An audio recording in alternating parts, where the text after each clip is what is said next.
Hello, and welcome back to Dev Game Club, a weekly podcast in which two veteran game developers look at games from the past to discuss their relevance and impact today. I'm Brett Duville, and I'm joined as always by my co-host, a man who has been delving into the jungles of Vietnam. Into the deep dungeon. Tim Longo. All right, well, let's get to our review and emails and all of that. We did have one review, which I sent along to you, sir. I will actually double check that we didn't get another one in the meantime, because that would be super cool. We do love getting your, we did not get a new one, but we do love getting your reviews. I don't know. I mean, I think they help us reach new listeners. I have no idea how any of those algorithms work, so, who knows? But we at least enjoy reading them, and it makes us feel good. So keep them coming. Anyway, go ahead, sir. Okay. A peek behind the curtains of the classics from Ice Boy. I just found the show. If that is his real name. That is his real name. He does have an underscore before and after Ice Boy as well. Mm-hmm. I forgot to mention. So underscore Ice Boy underscore is technically his name. Yeah. I just found this show and have binged it for about 10 episodes straight. Oh, you poor person. We're love sorry. The industry. Do not try this at home, kids. Love the industry insider knowledge and insights into how my favorites from childhood might have been envisioned and executed. Might have been is key there. Mostly we don't know. The slow and thoughtful playthrough of Ocarina of Time was fantastic. I hope someday they will get to Majora's Mask. Mm-hmm. Keep up the great work, and thanks for making my commutes so interesting. Ice Boy, I really want to play Majora's Mask myself because I've never played it. So yeah, I've not finished it. I got through the first kind of major step, which I can't explain to you. I think there's like 3 or 4 kind of like dungeon / boss things. But because it all takes place in this weird structure, it's hard to. Yeah, that's the thing. Hard to describe what it is. That's why I want to play it. So because nobody, very rarely has anyone ever been able to explain that game to me. Yeah. For this whole time, and I loved Ocarina so much. I'm happy to describe it to you. Like, there's a moon that's about to crash into the world, and you have 3 days to save the world. However, because you're Link, just before the moon actually crashes into the world, you'll rewind time to the beginning of that time loop. And so you're basically Groundhog Daying your way. Yeah, there's been some good games that have used this structure, right? Where you have to replay. Exactly. Yeah. I'm probably inspired by Majora's Mask, which maybe is a good reason to play it. And some others have tried to like push it further. Like I can't remember what it's called. It's like Super Time Force or something. It's an indie title. I can't remember the exact title. What's that PS5 game from Housemarque? Returnal. Returnal does this, right? It's kind of like it's sort of a roguelike-y kind of structure. Yeah. The Majora's Mask is not roguelike. Well, it is in the sense that you're replaying the same thing, but there's no randomization or anything. It's all authored, and you can literally, there's a town at the beginning, and you can like literally learn, what everybody's going to do when, sort of in that way. And the other thing is Deathloop, of course, is this as well. That's one of I know there's a few out there that we probably would talk about if we ever did. I think it's Super Time Force Ultra. Yeah, it's crazy because it actually does it like in a real way. Like every character you run, that character is now part of the timeline. It's wild. It is a wild game. I've heard good things about that one. And the other one that I don't know this to be the case, but I've asked people not to spoil it for me because people keep telling me to play it. Yeah. And I will play it, but I think there's something like this involved. Is the Outer Wilds? Oh, yeah. You played that? There's a time loop in that one as well. Yeah, I've played. I have not finished it, actually. I was playing it, and I got to a point where I'm like, okay, here's a physical challenge, like a thing that I'm having difficulty doing. So I'm just going to kind of step away for a while because now I'm getting frustrated. Whereas I do really like the the world and the sort of mystery of it all and all the kind of time shenanigans and like, well, what does it mean? Like, and you start to notice things about the world. You're like, oh my God, I'm seeing this happen. This thing is happening right in the sky. I'm seeing this thing happen. Like, that's really important. Like, and like, I didn't know until I had played 10 hours of the game that this thing I actually have seen every time I woke up from dying, how this was important, and it's stuff like that. It's pretty wild. Yeah. So it's a good game. Good game. So there's Majora's Mask. There's a lot to talk about. Yep. Someday, Icky Boy. That's the alternate pronunciation. Oh, I see. Yeah. Icky boy. All right. So I will take the first email. These were all sent to devgameclub@gmail.com. This is from a long-time emailer / reader / listener, Ashton Herrmann. The subject, of course, is Final Fantasy Tactics. Hey, Tim and Brett. I'm really excited you're playing Final Fantasy Tactics, as it's one of my all-time favorites. I was a Sega and PC kid growing up, which meant that the Final Fantasy series was a big blind spot for me up until I hit about 13 years old, and suddenly Cloud Strife was everywhere. The whole aesthetic of Final Fantasy VII really spoke to me, especially blending of science fiction and fantasy elements, which felt truly novel to teenage me. But alas, it was a PlayStation exclusive, and PlayStation was the enemy. So that meant I'd never be able to play it. And then one day, I found myself at a friend's house, and he asked me if I wanted to try it out. I got to play about 10 minutes of it before he shut it off and said I had to try the other Final Fantasy, and he popped Tactics into the PlayStation. What was this, I wondered? How were these even the same series? The mechanics were totally different. Gone were the sci-fi elements I'd come to associate with the series, and there wasn't so much as a single strand of hair off Cloud's spiky head. It was years before I finally got the chance to play through Tactics, and by then its secrets were well documented across the internet, including the inclusion of a very special, very difficult to unlock secret character, Cloud Strife himself. If you're playing the PS1 version of the game, I'd wager you'd never stumble upon him by accident. He's the sort of Easter egg you'd only find with help from an official guide or a handy GameFAQ walkthrough. Note I dissent. And that's partly why it's so cool they decided to include him at all. Cloud was one of those infamous urban legends kids at school would pass around about games like Mew in Pokemon Red Blue, the infamous Tomb Raider nude cheat, or Shenlong in Street Fighter II. Only Cloud in Tactics was the rare rumor that ended up being true. So at last, I want to know, are there any other gaming urban legends or obscure Easter eggs that you guys can remember or think fondly of? Thanks as always for all your hard work on the show, Ashton Herrmann. I don't have any. I'll be right up front. I will say I do really admire a book, and I think the author's named, I think it's D.B. White or something similar. Wrote a book called Lucky Wander Boy, which was about a game rather than like a part of a game, but like a arcade game that was like a white whale, for people like that. Like supposedly this game existed and it was totally weird. And the second level there's only 3 levels, and the first level was like a standard arcade thing, but then the second level was like first person and you were in the desert, and it's this kind of odd novel that Jamie Fristrom turned me on to. And if you do get a chance to get a copy of that, it's a fun read. It's weird. It's definitely trippy. But that's the only kind of connection I have with that. I don't have an obscure Easter egg, that I remember. I mean, for me, the biggest one is the adventure one. So, which I don't want to steal your thunder because that might be yours.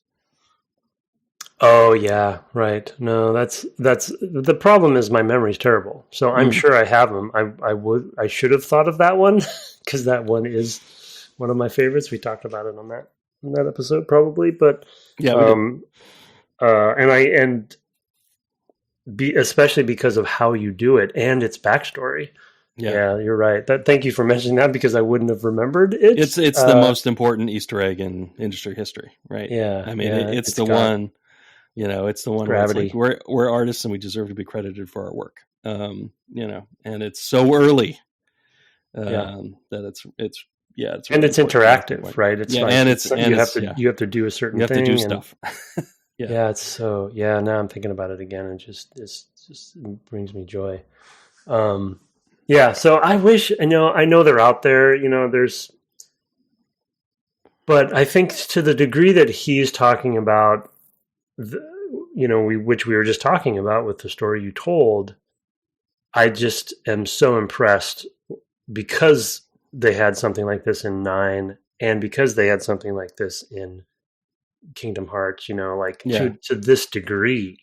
Yeah.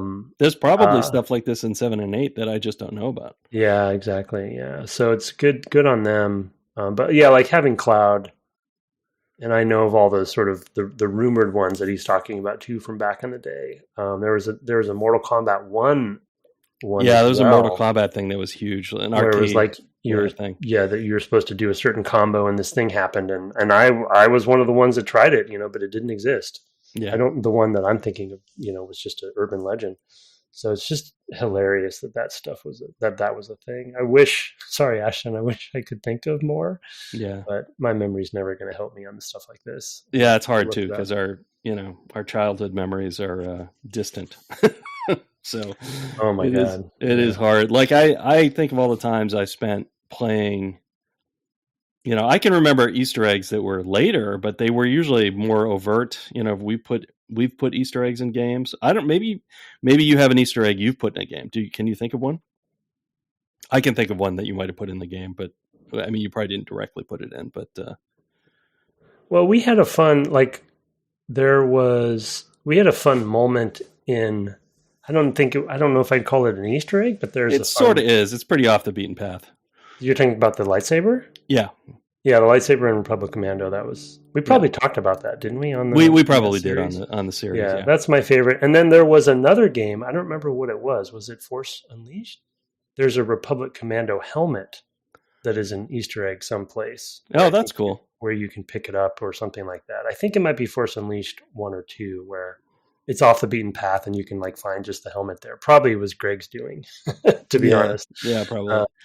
Greg did a lot of them on. Oh, you mean Greg Knight? No, I was thinking Greg Land did some on Starfighter. Oh yeah. Well, the Harley probably talked.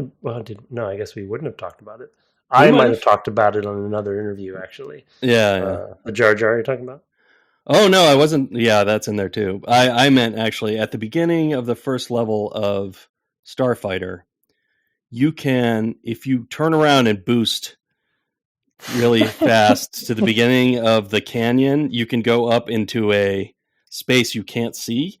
That's a room with, I think, all the designers' portraits are on the wall, like it's a little museum. That's right. I forgot. There's a lot of small, funny ones, especially in Jedi Starfighter, which are they made lots of little animated droid things and stuff like that are really fun. There's one with go-kart racing in one of Troy's levels. There's there's all kinds of little ones. There's a droid skiing and stuff like that. The ones I put in were on the Starfighter games because I was in charge of the integration of the UI. We had the UI, the front end, done by somebody else, but I was kind of the interface to the actual game to do that. And I put in codes that said hello to my then very young sons in both of those games. So there are codes for both of those games if you enter them on the code wheel. That just say, "Hey, hello to my two boys." so those are in there. Nice.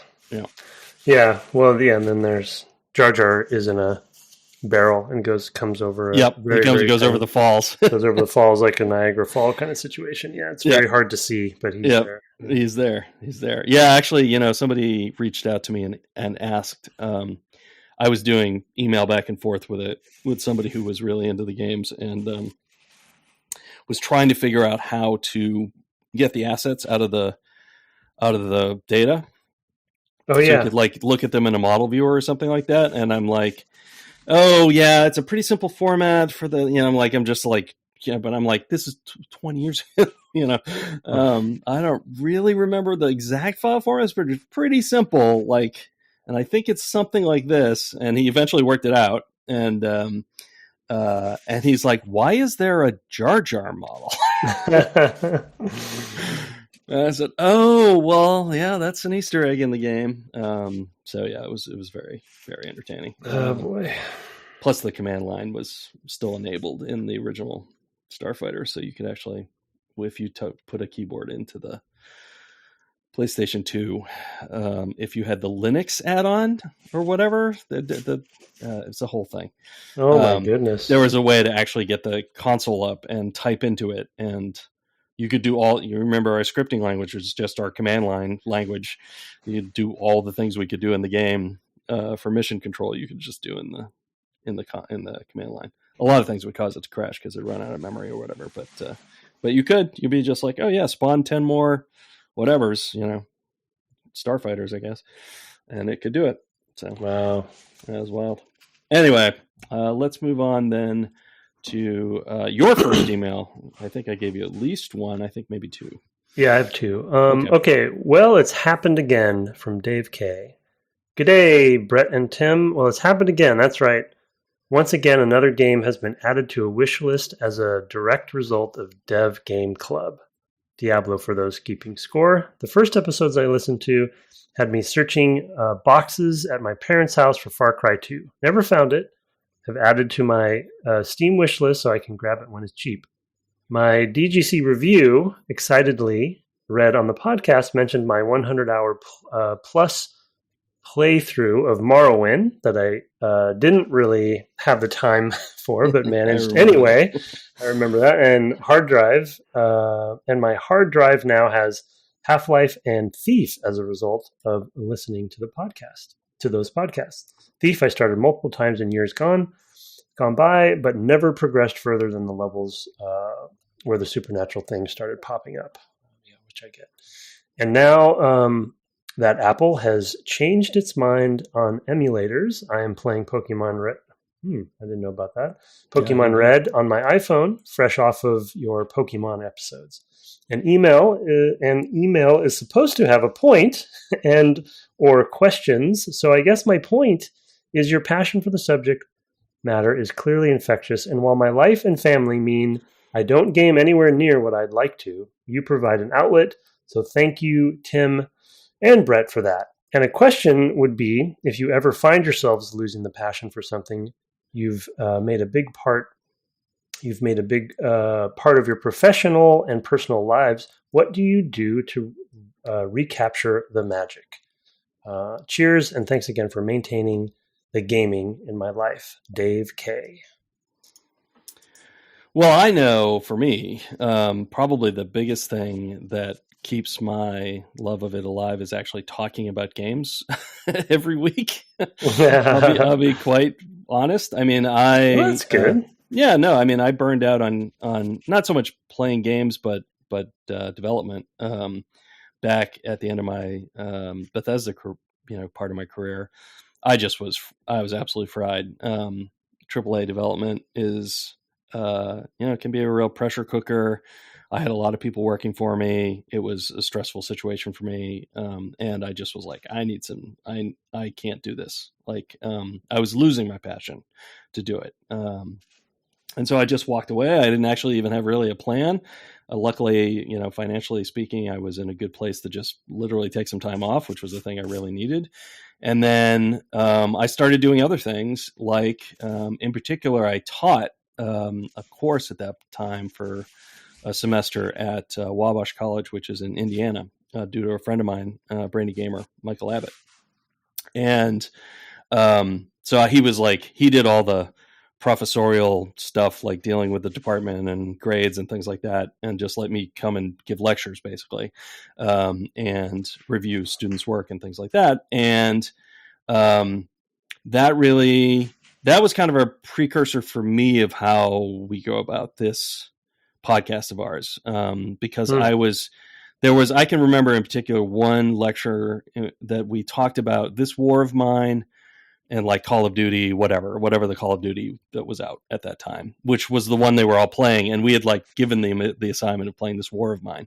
Very different games, but both ostensibly about war, and just talking through with them, what are the experiences you feel when you play these games, and just throw out the adjectives. And we just did this whole thing. And then, I started outlining mechanics, and then I just drew lines from emotion to mechanic.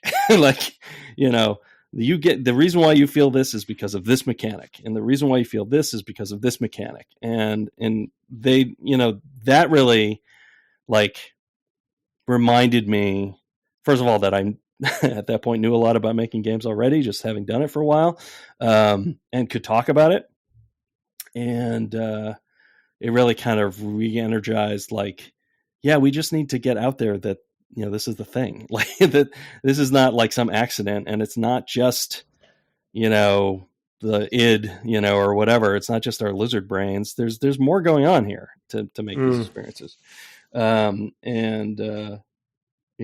Which I was happy to discover since I was teaching a course about it. But I definitely remember that session. And, since then I really haven't, I've definitely had moments where I've been like, oh, I should have gone into film. And Ian Milham, if you're listening, call me.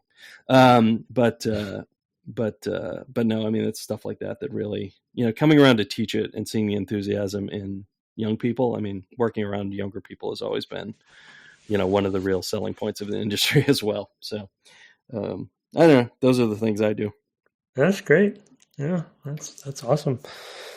I mean, I don't know if I've really figured out the answer to that question yet. Well, the thing is, you did. It's just that you don't remember. Yeah, exactly. It's like I'm rediscovering every time. Oh, look at this! It's called Tim-mento, not memento. Nice. Yeah, but there's some things come to mind. I mean, and actually, the answer right now is different than it used to be, which for reasons that Brett might understand and guess at. And I won't go into too much detail, but it has to do with us starting our own company and kind of some of the joy and revelations, hardships as well, and challenges. But there's been some good stuff that's come from it that has rejuvenated me, and seems sort of like it's worth trying to figure this out, even though the industry is kind of broken. It kind of gives me hope that there's a reason to keep trying. But separate from that, I do agree with you that the podcast has definitely helps, because I'm forced. I think I've talked about this before, but because we're forcing ourselves to play these games, and in many cases, in my case, I've missed some, a lot of them. It's really nice to see where our lineage has come from and why some of these games are so influential, and they still hold up, so you're like, oh, this is magic. This game is magical, and it kind of rejuvenates me that way. Case in point, Final Fantasy Tactics. Yeah, totally. Yeah. It's like, oh, this is what people were talking about, so that's cool. That rejuvenates. The other thing that I haven't done in a while in the way that I used to is going to GDC, which is a privilege for sure.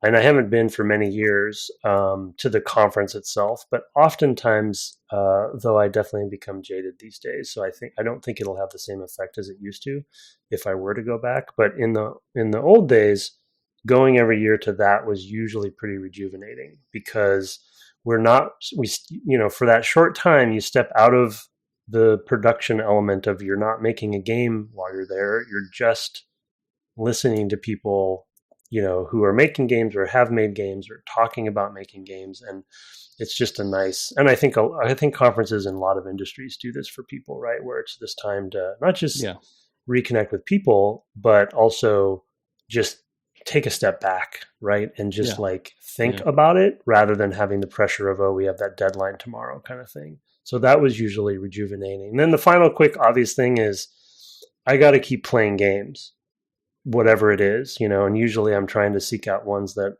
have a pretty good reputation and are probably going to be pretty good. Trespasser notwithstanding. And I wish I had gotten there first, I have to say. The problem was I couldn't get my arm over to the mic. Yeah, I beat you once for once. But, and I think I mentioned this last episode, I'm playing very, very deeply playing Baldur's Gate 3 right now, among other games. And it just, you just see craft at that level, and the team went through a lot to get there, but it just reminds you of how amazing games can be. Yeah. And so that usually, it's inspiring. Yeah. Yeah, it's inspiring, gives you a target, right? Not that we're making an RPG by any means, but it gives you, that kind of sense of quality and passion. Like you play Baldur's Gate and you can tell that team, loves RPGs. We already know that from their previous games, loves these kinds of RPGs and loves D&D, of which I love as well. So yeah, those are some thoughts. Yeah, super awesome. Yeah, I mean, I agree with all that. I mean, for me, it was also, speaking to the company, being able to get some of the gang back together from earlier in my career, and people I have just lots and lots of trust in, and being able to see how far we've all come, was also super cool from that standpoint. So anyway, that's, it gets me up in the morning. Yeah. The other thing is I have a lot of insomnia, so what are you gonna do? It's 4 a.m. Anyway, hence finding certain extras in tactics. Oh my gosh! Yeah. All right, I'll take my second email now. This is subject, hopefully a great question from Michael. Well, there you go. Aspirational. I love it. Hello, Brett and Tim. I finally caught up with your wonderful podcast. Had a break from it during the COVID years since I used to listen to podcasts while traveling to work. The podcast has been one of the sources of motivation to create my own video game. Kudos, sir. I've listened to so many different people that say it's hard to create video games, but I'm quite stubborn and wanted it proven wrong. Well, people aren't wrong. It is hard to create something out of nothing. Doing it as a hobby on my own means you need to be a jack of all trades and learn a little bit of everything. It was quite a journey, but very fulfilling in the end once it was done and published on itch. Now for my question. In a recent episode, you mentioned how generic the name Beyond Good and Evil was, and that it isn't the only time you two have mentioned that a game has a generic name. I spent a few hours researching a name for my space game and finally settled for Hero of the Circinus Galaxy. It wasn't easy to find something that was somewhat unique and not used by somebody else already. As time passes by, it will just get harder and harder to come up with a name that isn't already used for a game. How do game studios handle this? How much time, effort, and research goes into making up a new title? Regards, Michael. Sir, I'm going to have to mostly yield this to you because nobody includes me on these discussions. I definitely have opinions because I worked on a game called Tacoma. Heard of the place? Heard of the truck? Try searching for Tacoma. The mountain? The mountain? Sure. Yeah. Well, Tacoma technically, but yeah. Yeah. Green Tacoma is what I always say. What's that? Green Tacoma. That's a deep cut that you will not remember. It was my font. It was my font choice. Oh yes, right. That's right. That's funny. Yeah. Hello. That's John Feil loved it. That was his whole thing. Green Tacoma, since it's Brett. I just had PTSD when you mentioned that. Now. Oh no, it's in Green Tacoma. No, it's in. God. No. I don't want to read this. Yeah, I mean, so I've had a pretty unique, as people know, but just to repeat it, like I've had a pretty unique and very privileged career in games in that I've worked on a lot of big franchises. And so my perspective is going to be, an established franchises that are already established. So my perspective and answer is going to be pretty specific to that because, for instance, if you're working on a Star Wars game or you're working on a Halo game or Tomb Raider or something, the Elder Scrolls. Yeah, I mean, the Elder Scrolls, yeah, I mean, that one is an interesting one because it's regional, right? So I feel like they name them based on the region that they're going to cover, so it kind of writes itself a little bit. But I definitely remember, for instance, like Halo 5 Guardians, which there weren't a lot of Halo games that had like a subtitle before. Right. And there was a lot of debate about that, and it had story stuff and, but the truth of the matter is for the big IPs is that, to his question about like the process, it is always a big deal, and marketing is involved. There's a lot of research and time that goes into it. I think I'm fairly confident I was the one that proposed a Halo Infinite, and we ended up going with that one because of what the goal of the project was at the time, which I can't speak to now, but at the time. But even though that was like one of the first sort of suggestions coming from the team, we still went through months and months of process to eventually arrive back at that.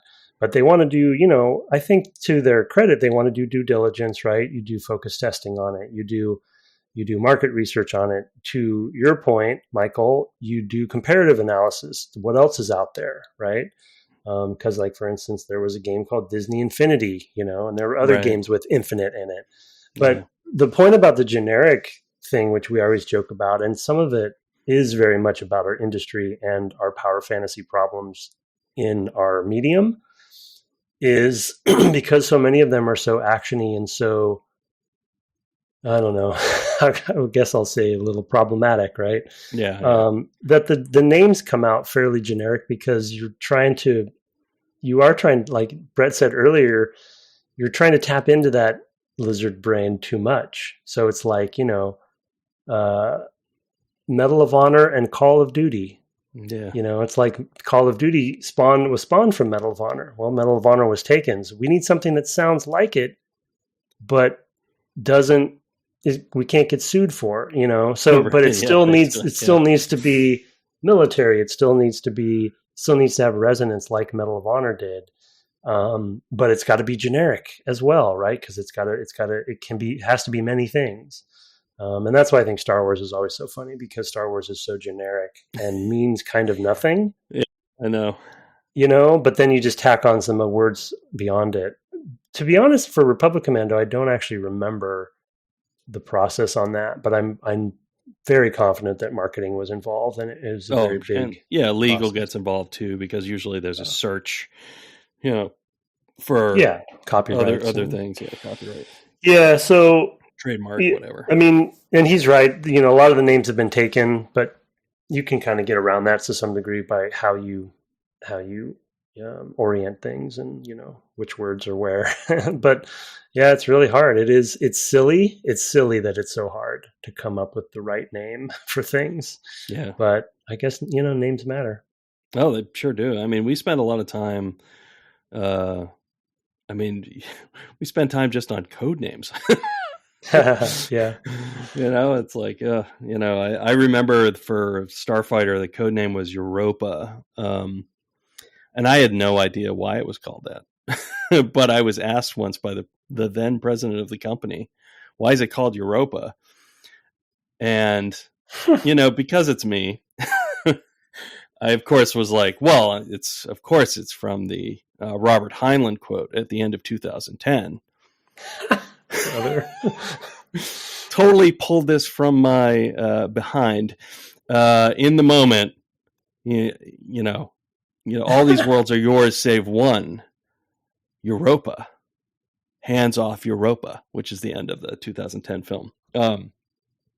And because, whenever there's a new, this president was new to the job at that point, but he was basically like touring all the teams and asking, this was Simon for you, Tim. He was kind of asking all the teams, like, well, what's going on with your project? And mine was basically just like, leave us alone. We'll get it done. Just don't touch us. Yeah.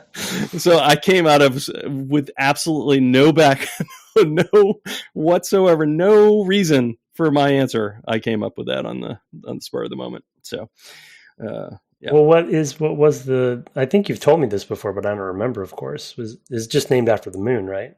I assume so. Or the Greek myth. There's a myth of Europa, right? The rape of Europa, but I don't think it's probably that. Yeah, it's probably. Well, I actually obviously the planet. I assume Darren would have. The planet is named after that, but yeah, it probably came from the planet. Yeah. So. Yeah. No. Jeez. Yeah. I mean, it's for the games I've been on. It's always a bit like the funny. Tomb Raider was the funniest I one, right? guess Europa is Latin, actually, but anyway. Because well, the planets are named after the Latin gods, the Roman gods, not the Greek gods. So right, Mars, yeah, exactly. All right, let's do the final email. We can get final email. Let's do it. Okay, is this also from Michael? The same Michael? Maybe not. No, this is a different Michael. Different Michael. Okay. Grinding. Great. We're going to end on this one. Grinding in Final Fantasy Tactics. Yeah, I already alluded to this in our previous episode. So yeah.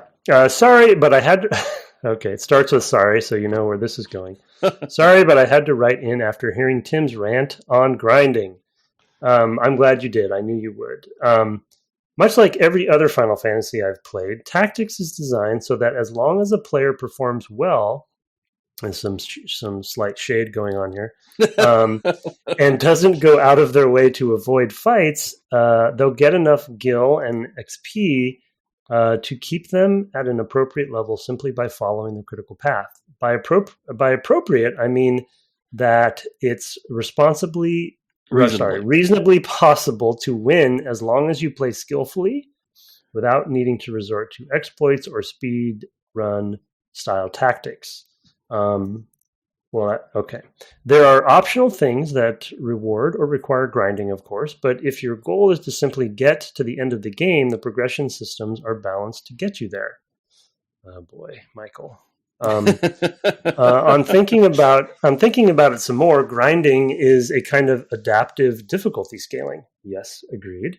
If a player is having trouble, they can grind the difficulty down, in quotes, to their level,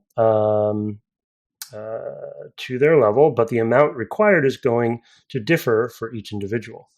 There's plenty of discussion to be had over how well the game teaches its systems, the difficulty of individual encounters, and so on, as well as the merits of grinding versus other methods of scaling difficulty. However, I think it's kind of presumptuous to assume that the developers intended for all players to have to grind just because you did.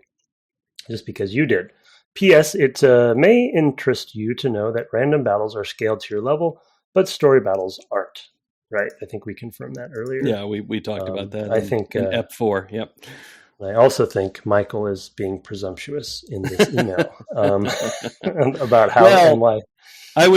There's kind of two ways to think about it. I would say probably if you had been playing like the Tactics Ogre Battle games, and you went from those to this, you probably would not have had trouble, right? I think part of like we're playing this game how many years later? 27 years later, and not being people who play these games specifically this era of tactics game, and of course Tim doesn't have a long history with Final Fantasy either. So like all the kind of magic systems and whatever are, not taught.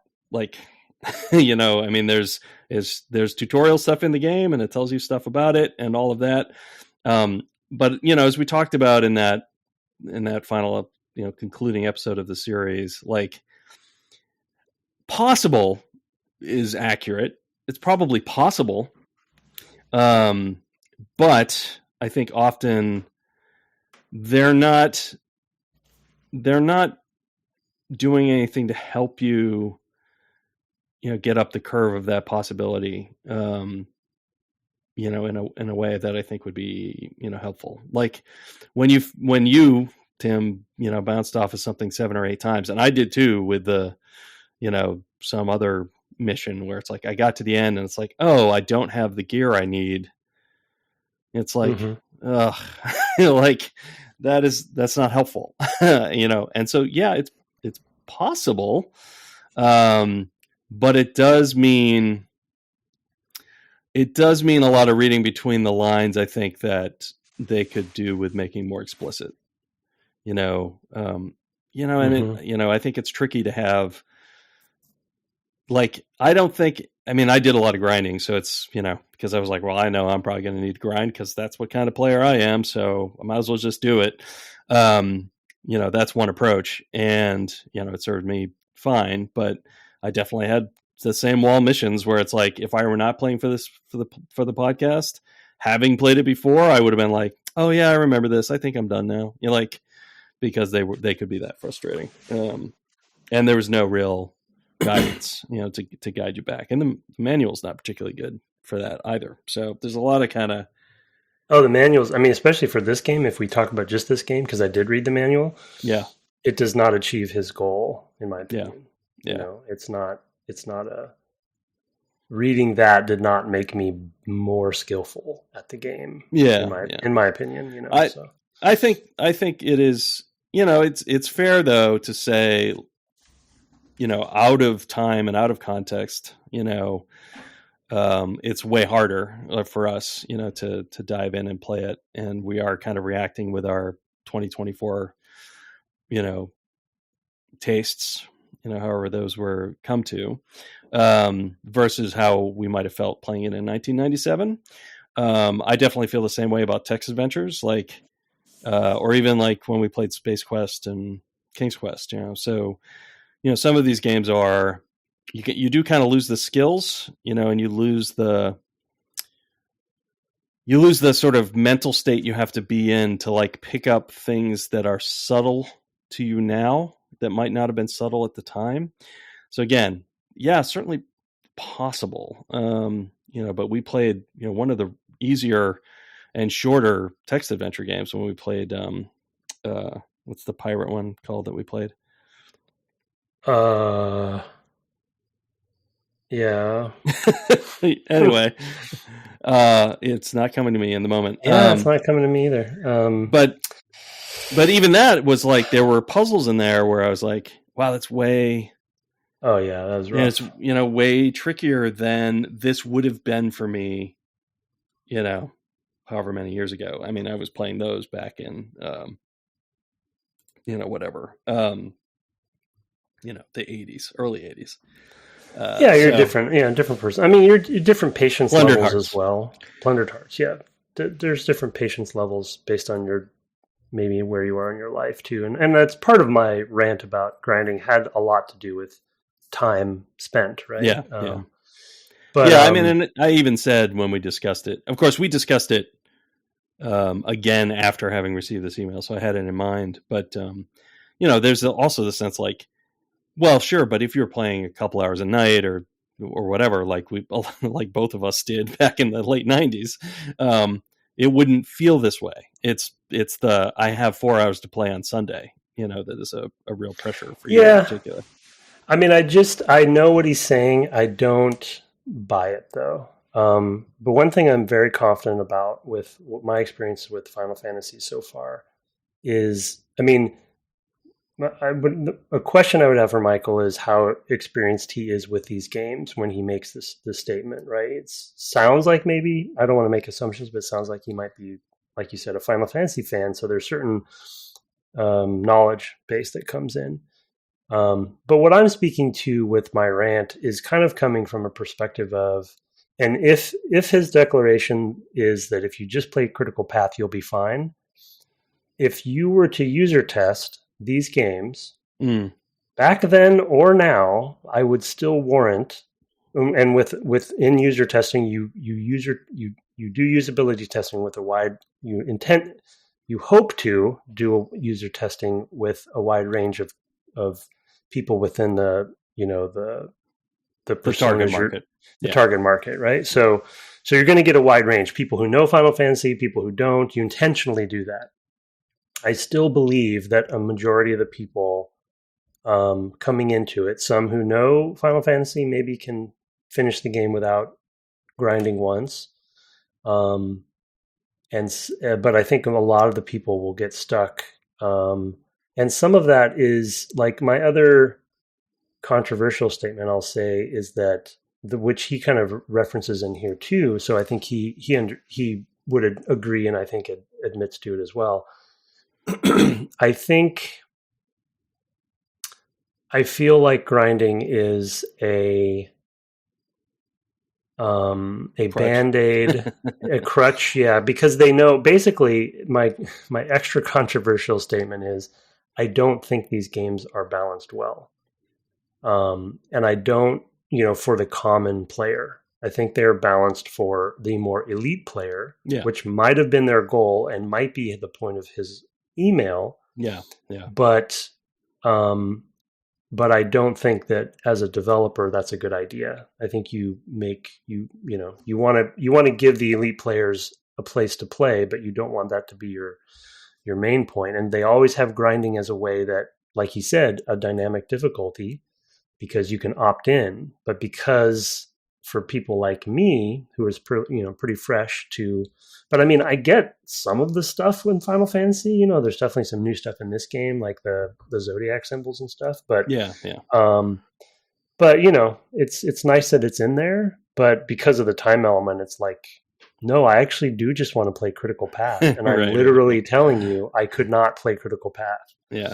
So that's just a fact. It's not like wrong or right. It's just what happened.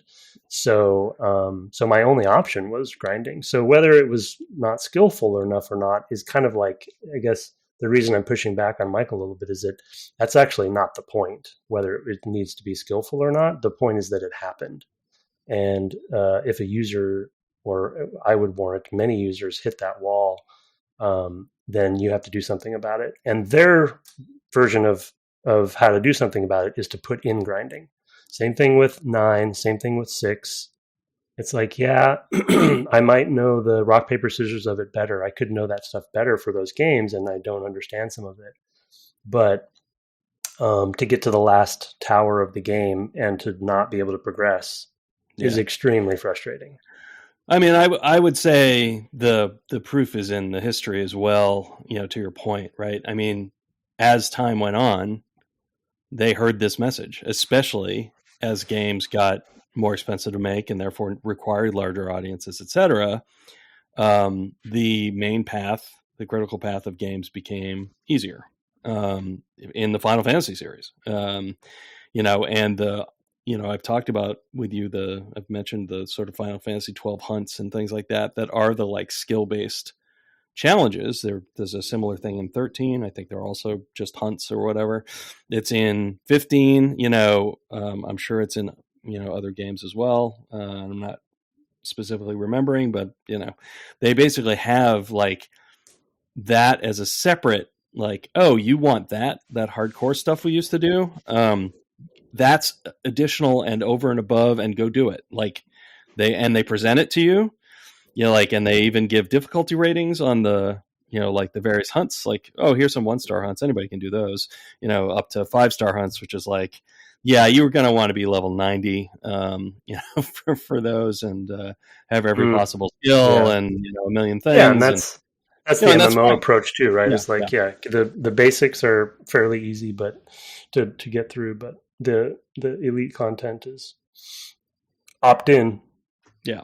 And it takes a lot of time. Yeah. It's interesting. I'm not trying to pit JRPGs against Western RPGs with this statement, but it's just interesting to play this and 6, which I'm playing in a not real way. So I guess I can't count that exactly. But at the same time as playing Baldur's Gate 2 different times, I'm playing 2 different games of Baldur's Gate at once. The fairer comparison would be, one of their first RPGs, which I will say are not easy in the case of Larian. So go back to a game they published in 1998, and that would be a better comparison than Baldur's Gate 3. Sure. Yeah, no, and I wasn't meaning to compare them one for one, but the interesting point that the interesting thought that I had about some of the ways that we have progressed, and I think that's what you're saying in some of the new Final Fantasy games and how they've solved the problem, or trying to solve the problem, is that and I think that's why I wish I had more time for tactics, because I really enjoy the combat. And so playing some of the random combat over and over again is not that big of a deal, because it is, it's a fun, refreshing way to play. It's just the story ones that getting stuck on a story mission is frustrating. But the interesting thing about the dynamic scaling for something like a Western RPG or the structured Baldur's Gate, which is fairly the same for BioWare's games as well, or whatever, is that the grinding, and this isn't a production this is a production problem solution, so it's also not a great one because it makes the production harder. Yeah. But the grinding comes from, or the adaptive difficulty, as Michael is saying, comes from doing extra content that gives you XP to get you up to an extra level. So in one of the games of Baldur's Gate I'm playing now, we're just basically playing Critical Path, and it's tuned in such a way where we're basically just squeaking by. Like we're right at where we need to be. It's pretty hard, and some of the fights we will lose, but we're just basically there. But in my other game where I'm playing by myself, I'm doing everything anywhere on the map. I do everything, like complete completionist run. And so I'm way higher level, when I get to that same story level. But the cool thing is that I'm getting this extra content that isn't grinding. It's actually story content. It's different fights. It's different enemies. It's different. Yeah, bosses. I mean, this is why you love The Witcher 3 as well. Yeah. So it's like it's still scalable, and it's still allowing me to opt into grinding to be over leveled, but I'm getting something different from that content. And just for my taste, the going and grinding and random encounters in the open world or something like that, which again, like you said, Larian and even old BioWare games had trouble with some of this stuff too. So it's not just a JRPG criticism. Yeah. Baldur's Gate, like that we played, has this problem, right? I mean, for sure. It has the same problem, and there was a real backlash amongst gamers about like, oh, how dare you dumb it down or add easy difficulties or whatever. And it's like, well, you know what? You want us to keep making them? We have to. Like, we cannot just do it on the backs of the original audience, because they're way more expensive to make, so they need to expand every time. I don't know what the current stat on this is. We might be able to find it because achievements are so prevalent now, but 10, 15 years ago or so, the rough, not rough, but I think pretty accurate stat for people finishing games was about 30%. Was the common stat for how often people actually finished games, like across the board, like not just RPGs, but it's just sort of like it's lower. It was always very telling to us back then, because the big debates that would come up behind the scenes are how much money are you spending on this, that, or the other thing, when only 30% is going to see the end of the game. It's like okay, but are you saying we shouldn't make the end of the game because there's only 30%? We'll only make 30% of the end of the game, is what they're saying. Right. So it's just it's all statistics, Tim. It's kind of a it's just interesting. Yeah, no, I mean, I think way fewer people finish games today, but I think that's a reflection of the market in that. Things have changed a lot, it's just that in some games you can't finish. People have so many games, right? Games go on sale all the time, so people will be like, "Well, sure, I'll get it for free as part of a Game Pass or the PlayStation, whatever it's called, equivalent," and or I play it on the Nintendo Online if you've got one of those services.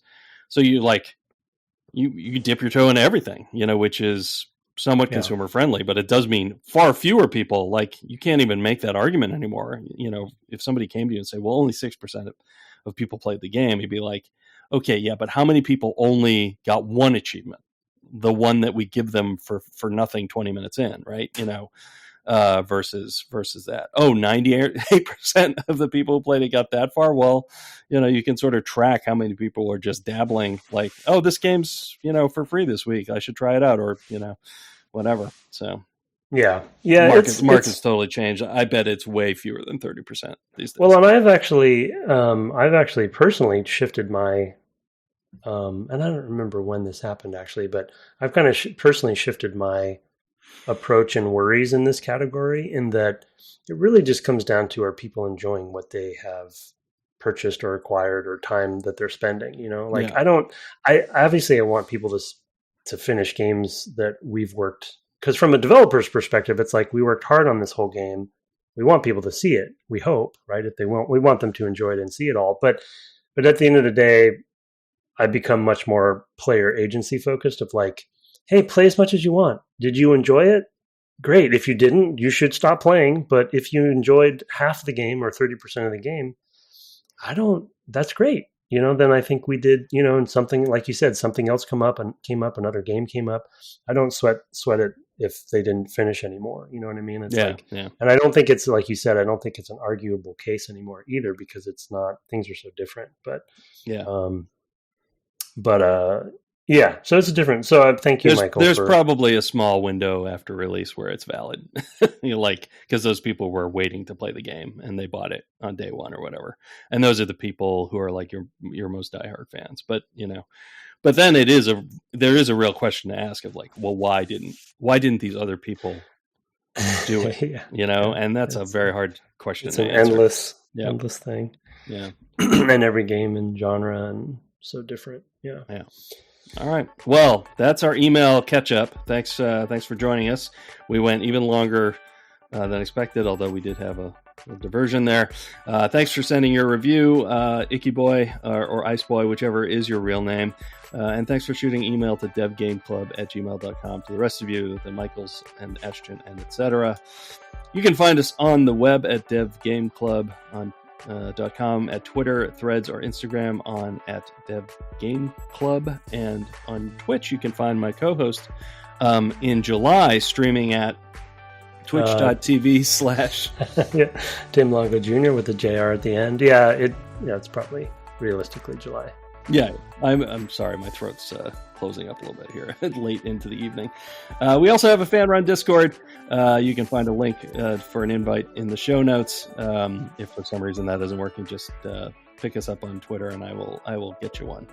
Our intro and outro music was written and performed by Kirk Hamilton, commissioned by friend of the cast Aaron Evers, and our logo, that Discord, our merch store, all the things out there in Fanland are by Mark Garcia. Have fun finding all the side content this week, and good night. Good night.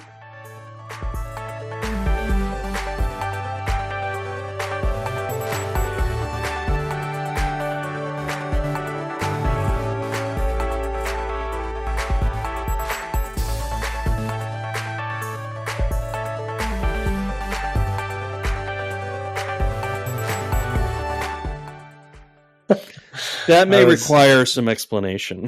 Maybe because I wasn't even sure when to come in. I was like, sorry. There's not my tightest intro, but the most intriguing. Yeah, so I have continued to play Final Fantasy Tactics. Oh, right. Well, you're so close. You have to. I mean, I'll finish it, but I was like, well, I should do this other stuff. I didn't know you could go and the rumors would actually have stuff in it. That led me to that whole side quest, which is way more than 4 steps, by the way. Really? Yeah. But out of curiosity, how did you find it?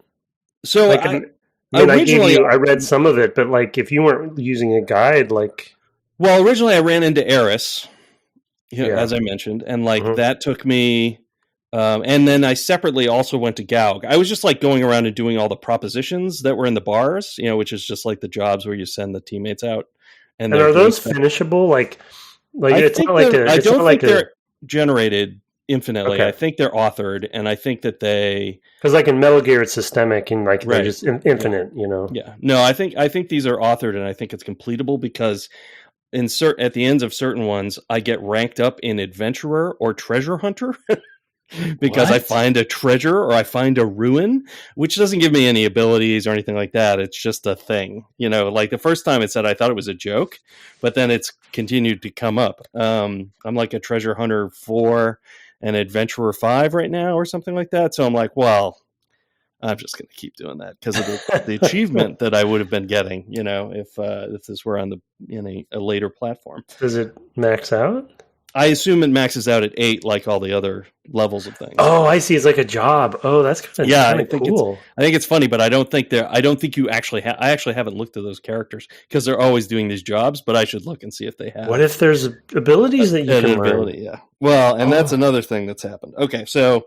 Anyway, so I had done the 2 parts of that, and then you basically gave me the only thing I needed to know is like, well, you can go back and go to the rumors, and so now I've been going to all the cities and going to the rumors sections, and that's led me to 3 separate quest things, and we'll get back to Vietnam presently.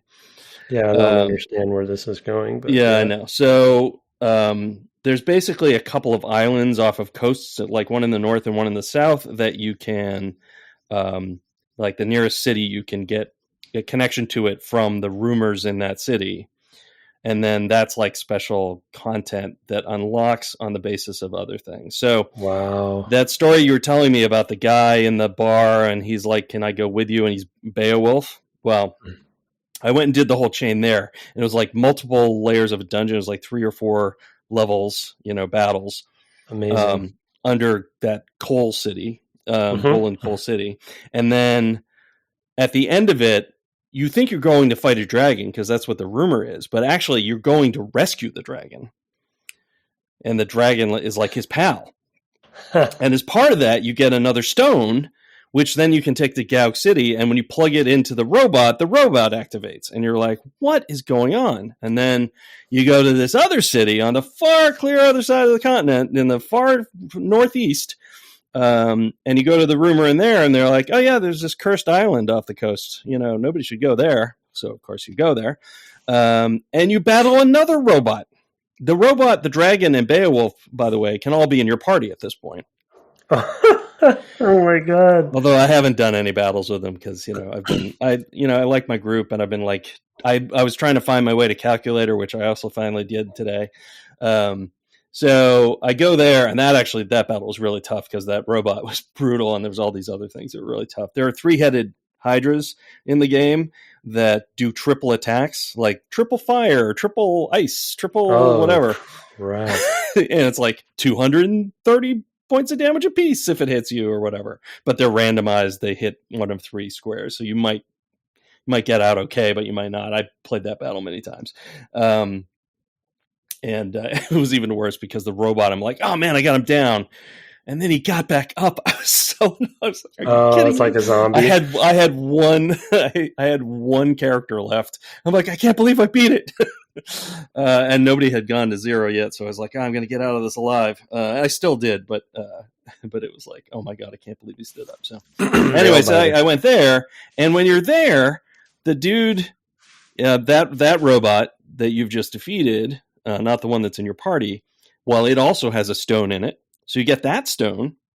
And the dude, Beowulf, is like, oh, well, then we should be able to do this. You should try it. And the dragon's there with you in the cutscene, assuming if they're in your party. I assume if you didn't have them join you, like none of this would happen. And she basically goes into this abandoned temple with the stone, she, the dragon, and then she comes out and she's a woman. And now she's in your party instead, and and her special ability is that she can turn into a dragon. So these are Zodiac stones? Yeah, they're Zodiac stones. Yeah. So so that's interesting because we were talking about like how do you feed back to players that there is this side content, and there's 12 stones. Yeah, so you could maybe work it out. So maybe you get enough of them how many stones I have or who has them because of all the intrigue. I know I have a bunch. I know that I have a bunch. All right, if you keep track, it might be like it might all add up. There's still 2 that I don't have. Exactly. Where are those 2? And so you go search. Well, I think there's actually a third that I don't have. So I went back to Gauk City because that's where I got my robot. And after this quest line ended, I'm like, well, there's probably something more over there. And turns out there is. And they're like, oh, I don't know, something, basically you take that stone, I think, that she used to turn back from a dragon, and you give it to Mustadio and his dad, and they've got this other machine, and they're not sure what it does. And it brings Cloud Strife from Final Fantasy VII into the dimension. Oh, you did it. So he appears. And then he's got this headache and he's like, I don't know what's going on. And like, I'm a soldier, which is like his thing. And off he goes. Like he just kind of wanders out, and everybody's kind of like, what just happened? He doesn't join you. He doesn't join you. So then I'm like, well, what do I do now? So I went back to where Eris had been. Interesting. There's a cutscene between them, and he's got like amnesia or something. He's not sure what's going on, but he does stand up for her. She's like being threatened by some toughs. Those are the ones that you have to fight after that. And then he joins your party. So now Cloud Strife is in my party, but I don't know how, like, it's my job now to get him home, which I think I probably need to get him back to Gaug to do that, but I haven't done the other thing, which leads me to the deepest dungeon, or the deep dungeon, and Vietnam. So, this is a journey. It goes. By the way, you haven't said what we're doing on this episode. No, we're just talking at this point. Okay, This could be pre-show at this point. This is everybody. This is a special episode, pre-show episode. We're just catching up on email a bit because we've had so much. We've had a bunch, and there's a lot of questions and stuff. So we thought we would get to it. Anyway, let's get back to the important stuff. Yeah. Okay, I'm with you. I'm following. I'm loving it. So you go all the way to the southeast, which is near the the Golgorand. Oh, you probably haven't been there yet, but the excavation site that's down in that corner. No, I think I'm on my way. Okay. So there's a big city there Yeah. That forks off to 2 other locations. And in their rumors, there's another island, la-di-da, and there's a dungeon there. And you can go to the dungeon, and when you enter the dungeon, it says Nogius. It's like a title card as you enter the dungeon after you pick your character layout.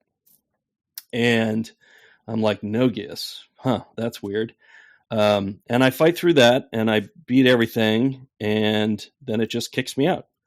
And it's like a repeatable dungeon, but it's called the Deep Dungeon. I'm like, 1 level? There's got to be something here, that I'm missing. Turns out, I can't believe this is a thing in a video game, even in 1997. You can go into I discovered this randomly. There are spots on each floor of the dungeon where you'd have to discover. So a character has to land on a random spot in this level, which is whatever, 10 by 10, 12 by 12, whatever it is. They're usually quite complicated. They're like a winding corridor. There was one that had some gaps and holes and stuff. So it feels very different from a lot of the rest of the game, which is mostly outdoors. And it's dark besides, so you can't actually see the whole map. Oh, you can only see where you can walk when it's your time to walk, your turn to walk, and when you choose to move. Or if you can jump a long distance, you can see a lot more of the map. Or if crystals drop because people have died and expired and their crystals are there, those actually emit light and you can actually see the dungeon. It's hilarious. Anyway, randomly, I happened to land on a square where when I landed there, it said, "You found a path deeper into the dungeon." And I'm like, are you kidding me? Wow. So I've been going down through the floors of this dungeon. I mean, I've been doing other stuff too, because I wanted to get my calculator and I wanted to play with that. And which was, I had to get black and white in one character, black magic and white magic. And that unlocked maybe another step that took me. Well, we'll talk about how the calculator works in a minute. But what I've been having to do, because of course the battle ends if you kill all the enemies. So you have to search usually the far end of the map, square to square. I usually start in a corner and kind of zigzag back and forth going towards the other corner, the other far corner. So what I've ended up doing is my Lancer still has, is a female character and still has Steel Heart, the thief ability to charm. So I'll try to charm male enemies so that they'll be on my side while I'm basically searching for this stuff. Oh my God. It's a metagame. It's been remarkable. Yeah, you have to really think what can I do? So I don't want these things just bashing on me all the time. And I don't want to be constantly having to move characters around. I'd like to move as many characters across spaces as I can so I can find this stuff more efficiently. So what can you do, right? And some of the battles are really tough. But now I've gotten to the point where, because I have a calculator, or I have 2 calculators, I can actually I can petrify most of the other team at no harm to myself, because calculators, whatever they do to everybody who meets the calculation condition. So that could be your team too. So for example, one of the things you can do with a calculator is you can say, well, everybody who's CT, count turn or whatever that means, is a multiple of 5, petrify them. And almost everybody's a multiple of 5. It's usually 20, 30, 40, 50, 60, 70, 80, they're usually multiples of 10 even. So I mean, it's not 100% that it's going to petrify them, but it happens to most of them. So I end up like between my two calculators, I take out almost the whole other team. Then I only have one or two guys to worry about, so I can kill a couple more off. And then I can go hunting, because I only have the one to worry about. I can just kind of hunt around at that point as much as I want. It is super weird. It's like finding the Kingdom Hearts special bosses where it's like, what? Yeah. What is this thing? So my theory is that when I get to the end of this, and I'll get to the Vietnam connection in a moment, when I get to the end of this, I'm thinking I'll get another stone, and that might be how I get Cloud to go back home. Holy cow. So there's basically this huge side quest chain that is this stuff. It's pretty wild. I did not expect it, because you were like, well, it looks like there's 4 steps. And I'm like, there are not 4 steps. There are like 20 steps or something. It was a ridiculous amount of stuff I've had to do. So anyway, that's good for you. That's what I've been spending my time doing. This is my Chocobo paradise. Now, I was going to say, Chocobo or the Kingdom Hearts. I mean, I guess this is. I mean, we talked about it on those 2 series, I'm sure, but I didn't realize this was such a Square thing, or maybe this is just a JRPG thing. But there's so many. They seem to do this a lot. It's this era in particular, like the 16-bit era, where this was really in the SNES and the PS1 types of games. I think this is more common, although I think there's probably some stuff in the PS2 ones as well that I just don't know about, where this stuff is just there somewhere. Well, Kingdom Hearts, of course, is PS2. And I think as time went on and content became more expensive, it became harder to justify. But they've always had, they've presented systemic side stuff in these later games, like hunt boards and stuff like that, where it's like, well, if you're really good at these systems in this game, you can take on the hunts, which are the really difficult stuff. It's so they do direct you to it better, I think, to justify spending the money on it. I mean, that's definitely true in 12 and 15, 16, whatever it is, the one with the royal boys in their car. So 15. Yeah. So to get back to Vietnam, the levels, and they've not all been on theme, but that the first level, as I mentioned, is called Nogius. The third or so level is called Valkyries, and the fifth or so level is called Mlapan, Mlapan, and Nogius is Saigon spelled backwards. And Mlapan is napalm spelled backwards. Now, Nogius, when I saw it, I was like, oh, that's weird. That's Saigon spelled backwards. You saw it right away. Yeah, I did. But I didn't know what the other levels were called. And as I've been going down, and then I got down to Mlapan, ML. You know how many words in the English language start with ML? 0. So Mlapan, I'm like, oh no. I mean, Valkyrie's kind of washed over me because it's not specifically Vietnam, but it is specifically Apocalypse Now. So there's other things too. There's Tiger. Oh yeah, it's all Apocalypse Now because there's a tiger and there's the bridge. It's all Apocalypse Now stuff. I'll have to look and see what else the levels are called. So yeah, so you've done what? Oh, and one's called Terminate, which is the order he gets. Oh my god, I just put together that it's all Apocalypse Now stuff. Oh my gosh, that's insane. It's crazy. You've done what people said you weren't going to be able to do. You've done it. I found the stuff. So the interesting thing, I guess this is probably some sort of lore we didn't know about, like game development lore, but that is a localization question that I would have. Yeah. That sounds like the localizers are the ones that chose that theme because it's so specific. I'll look that up now because that does seem odd. Yeah, it's very odd. Like, what does it have to do with this game? Man, if we could ever get an interview.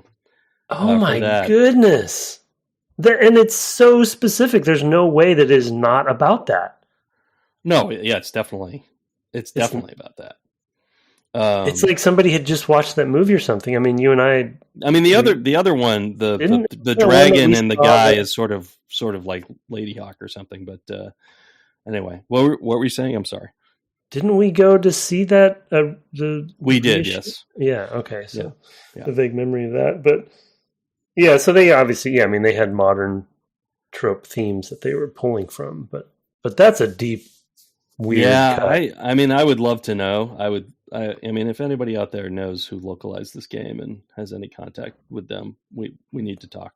Because the interesting thing then I would want to know is they chose to localize it that way, but did they was there a theme on the Japanese side? The names also, from the Japanese version are also Apocalypse Now. Oh, really? Yeah. Oh, so it was from the original developers that... Yeah, I'm looking now, and it looks like I have 3 more levels to go after Bridge. Voyage, Horror, and End, which is the last song. Yeah, The Doors. Yeah. Oh, my goodness gracious. This is history in the making of you revealing this revelation on air. Like, you didn't come... So you caught the Vietnam thing, but you weren't quite there yet. I hadn't gotten all the way there until I started saying, well, there's these other ones. And then I started saying them, and I'm like, wait a minute, that's also a Apocalypse Now thing. There is no way in HE double hockey sticks that I would have understood why Vietnam would be coming up in your intro like that. There's no I know. If you were to ask me why do you think? You know what would have been really funny if I just then not explained. Yeah, right. It would have been, and after off air, you would have been like, what the heck was that intro, man? It would have been funny to do it as like a post credits. Sometimes I put after the end music on the podcast, I put something we said after we stopped. Because sometimes we go on for another 10 seconds or whatever. Right. And sometimes those are funny and I just tack them on. And it would have been funny if I just not said a thing. We just did the email. And then I did all of this as the post-credits sequence. An Easter egg for the podcast. Anyway. So the famous fan site, Caves of Narche, that I was looking at. Uh-huh. I don't know if it's famous, but that's the one I found, where they listed these. And I did see these levels, but I didn't realize it was this elaborate to get to them. And I saw the names. I didn't really read them or pay attention to them. They were just a bunch of, just random words to me. Well, yeah. I don't think I didn't see anything on the page where they were putting the same together. They were putting it together. Yeah. They were like, look at all these names maybe it just wasn't on the page I was looking at and they did. Maybe it's got to be in the wiki someplace. Somebody's got to know this, but yeah. I want to know, for anyone listening, how I love that it came from the Japanese version. I think that's amazing. Even cooler. I want to know how many listeners actually knew about this. That they might have known. Obviously, if you played the game and loved the game, you knew about the levels. Yeah, and you knew how to get to them. But their commonality, right in. Yeah, I was thinking about it today. I was like, that Valkyries, that ties in. And then I had forgotten about the tiger. Of course, that's a great scene. It's so brief that I don't associate it with Apocalypse Now because, it's so quick. It is, but I think it's in the trailer, to be honest. Oh, is it? I don't remember the trailer for that movie. Yeah. I mean, but yeah, it is. It's like that movie is so, yeah. Yeah. Iconic. Anyway. Memorable. Yeah. Holy wow! Well, so when we started this series, and I was exclaiming to you, "Well, I don't think this is a good idea because the playthrough is 45 hours or something." But if you do everything, it's like 83 hours. So you're doing the 83-hour version. I'm currently around 65 or 70. Yeah, something like that. Yep. Although I'm now at a point where I think I'm going to kind of romp through everything because I have this game-breaking strategy, which I don't mind because I'm 65 hours in. Yep, it all comes down to math. Math, the killer strategy. Yep. Having 2 calculators, of course, and one of them still is my chemist, and the other is, I guess, a summoner. I'll probably change it back to be the samurai or whatever he was. That statement out of context, though, is pretty funny. I have 2 calculators. one for each hand, and I just adding numbers together with my Their thumbs. names are Slide and Rule. Well, this is a very special episode, everybody, because we did not anticipate doing it, but Brett suggested it, and we needed a mailbag, and here we are, and we got a bonus story out of it. We sure did. So for those who are getting all the extra content for Final Fantasy Tactics, that's the last word, other than responding to the emails. You know what? This episode, we should hide this episode somehow. I could re-edit it so this literally is in the post credits. People are like, weird. It was only like 40 minutes of email, and then the music. That's a really good idea. That's a really good idea. Well, you do what you're going to do. I'll we'll see how it goes. Surprise them. Yeah. Yeah. Okay.